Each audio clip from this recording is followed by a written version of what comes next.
ഒരു കാര്യം കൂടെ പറഞ്ഞിട്ട് ഞാൻ നിങ്ങളുടെ ചോദ്യങ്ങളിലേക്ക് വിടാം. എന്നെ സംബന്ധിച്ചിടത്തോളം വടകരയിലെ ജനങ്ങളോട് എത്ര നന്ദി പറഞ്ഞാലും മതിയാവില്ല.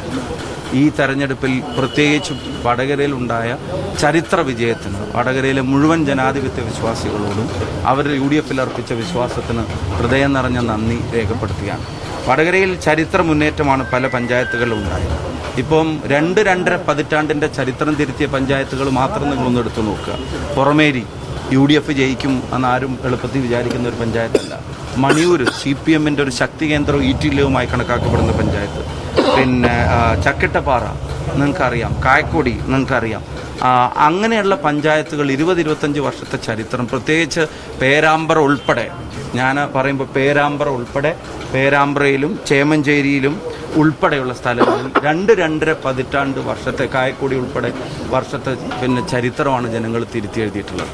പേരാമ്പ്രയിലെ കാര്യം പറയുകയാണെങ്കിൽ പേരാമ്പ്ര പഞ്ചായത്ത് 25 വർഷം, കൂത്താളി പഞ്ചായത്ത് 10, 20, 25 വർഷം, ചക്കിട്ടപ്പാറ 20, 25 വർഷം, അതുപോലെ തന്നെ ചെറുവണ്ണൂർ പഞ്ചായത്ത് നിലനിർത്തുന്നു, ചങ്ങരോത്ത് ശക്തമായി തിരിച്ചു പിടിക്കുന്നു, തുറയൂർ തിരിച്ചു പിടിക്കുന്നു, പരാജയപ്പെട്ട നൊച്ചാട് പോലും ഒരു മെമ്പർ ഉണ്ടായിരുന്നിടത്ത് 6ഉം 7ലേക്കും എത്തുന്നു, വിജയത്തിലേക്ക് മേപ്പയൂർ 1-2 മെമ്പർമാരുള്ളതിന് 6ലേക്ക് എത്തുന്നു, വിജയത്തോളം എത്തുന്ന തരത്തിൽ അരിക്കുളം ഞങ്ങളുടെ ഏറ്റവും വീക്കായിട്ടുള്ള സ്ഥലമെന്ന് കണക്കാക്കപ്പെടുന്നിടത്ത് പോലും 6ഉം 7ഉം സീറ്റിലേക്ക്, 1-2, 7 സീറ്റിലേക്ക് കാര്യങ്ങൾ എത്തുന്നു. അവിടുത്തെ ബ്ലോക്ക് പഞ്ചായത്തുകളുടെ കാര്യത്തിൽ, ജില്ലാ പഞ്ചായത്ത് ഡിവിഷൻ്റെ കാര്യം, അഴിയൂർ RMP സ്ഥാനാർത്ഥി TPയുടെ ഘാതകരെ തുറന്നു വിടാവോ എന്നുള്ള ഫയൽ വീണ്ടും ഓപ്പൺ ചെയ്യുന്ന ഈ സർക്കാരിനെതിരായിട്ടുള്ള പ്രതികരണങ്ങളിൽ ഇപ്പോഴും അവിടുത്തെ ജനങ്ങൾ എങ്ങനെ ഒരുമിച്ച് നിൽക്കുന്നു നിങ്ങൾ നോക്കുക. ചോറോട് ഒരിക്കലും ഞങ്ങൾക്ക് കിട്ടില്ല എന്ന് വിധി എഴുത്തിയെടുത്ത് യൂത്ത് കോൺഗ്രസിൻ്റെ ജില്ലാ പ്രസിഡന്റ് ആ സീറ്റ് പിടിച്ചെടുക്കുകയാണ്.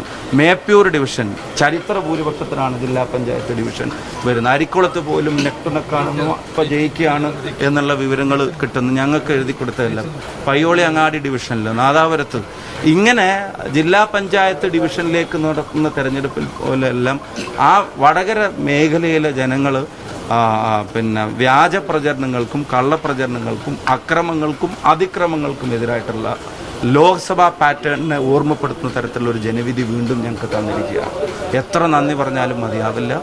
ആ വിശ്വാസത്തെ, അതിനെ നിലനിർത്തുന്ന തരത്തിൽ ഞങ്ങൾ തീർച്ചയായിട്ടും താഴെത്തട്ടിലെ പ്രവർത്തനങ്ങളും ജനങ്ങൾ ആഗ്രഹിക്കുന്ന മാറ്റങ്ങൾ, പരാജയപ്പെട്ട കൊയിലാണ്ടി നഗരസഭയിൽ പോലും ഒരു സീറ്റ് മാറിയിട്ടുണ്ടെങ്കിൽ ചിലപ്പം തയ്യായി വന്നേക്കാവുമായിരുന്ന ഒരവസരം, ഒറ്റക്ക് ഭൂരിപക്ഷമില്ലാത്തൊരവസരം. കൊയിലാണ്ടി ഇതുവരെ ഞങ്ങൾ ജയിക്കാത്തൊരു മുനിസിപ്പാലിറ്റി. ഇനി കോഴിക്കോട് കോർപ്പറേഷനിലേക്ക് വന്നാൽ ഞാൻ ഉറപ്പിച്ചു പറയുന്നു, ഇത് വിജയത്തോളം പോകുന്ന ഒരു റിസൾട്ട് തന്നെയാണ് എന്ന് പറയാതിരിക്കാൻ കഴിയില്ല. കോഴിക്കോട്ടെ കോർപ്പറേഷനിലേക്ക് അത് ചിട്ടയായിട്ടുള്ള പ്രവർത്തനം, കഠിനാധ്വാനം കൊണ്ട് UDF ഒരുമ കൊണ്ടുണ്ടാക്കിയ റിസൾട്ടാണ്.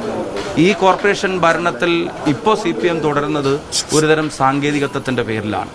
ഒന്ന്, അവരുടെ തുടർച്ചയ്ക്ക് വേണ്ടി എങ്ങനെ ഈ കോർപ്പറേഷൻ്റെ സീറ്റുകൾ BJPക്ക് അനുകൂലമായി വെട്ടിമുറിക്കാമെന്ന് CPM നടത്തിയ റിസർച്ചാണ് BJPയെ ഇവിടെ ഇങ്ങനെ എത്തിച്ചത്.